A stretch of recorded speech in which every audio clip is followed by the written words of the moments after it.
स्थानिक गुन्हे शाखेचे पोलीस निरीक्षक श्रीराम पवार यांना मिळालेल्या गोपनीय बातमीवरून मुंबई आग्रा महामार्गावर एका कारमधून क्रमांक JJ 16 DS 0314 MD ड्रग्ज घेऊन जळगावकडून धुळ्याकडे येत आहे।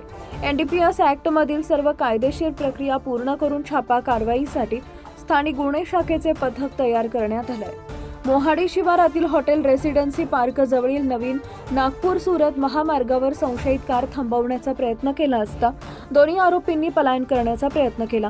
मात्र पोलिसांनी पाठलाग करून सय्यद अतिक सय्यद रफिक मालेगाव व मजहर खान युसुफ खान बासवाडा राजस्थान यांना जेरबंद करण्यात आला आहे। त्यांच्या अंगझडतीत सय्यद अतिककडून 104 ग्रॅम वजनाचे MD पावडर किंमत 10,40,000 रुपये मिळाले। तसेच कार 3 मोबाईल यांसह एकूण 17,51,000चा मुद्देमाल जप्त करण्यात आला आहे।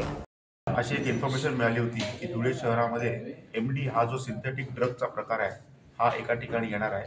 त्या अनुषंगाने आपण फिल्डिंग लावली असता 2 इस्मांना आपण ताब्यात घेतलेले आहे। त्यांची नावं अशी आहेत की सय्यद अतिक सय्यद हा 37 वर्षाचा आहे, हा मालेगावचा राहणार आहे, आणि मजहर खान युसुफ खान हा 33 वर्षाचा आहे, हा राजस्थानचा राहणार आहे। या दोघांना आपण ताब्यात घेतल्यानं त्यांच्याकडनं जवळजवळ 106 ग्रॅमची MD हा सिंथेटिक ड्रग आपल्याला मिळालेला आहे।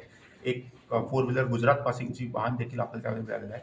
2 मोबाईल फोन आपण जप्त केलेले आहेत। आता तांत्रिक त्याच्यामध्ये परीक्षण करून हा नेमका MD कोणासाठी इथं आला होता आणि त्याचा यूज काय होणार होता, या अगोदर किती ठिकाणी आपल्याकडे MD धुळ्यामध्ये आलेला आहे याचा तपास आपण करणार आहोत। चॅनल सबस्क्राइब करा, बेल आयकॉनचे बटन दाबा, सोबत शेअर करायला विसरू नका।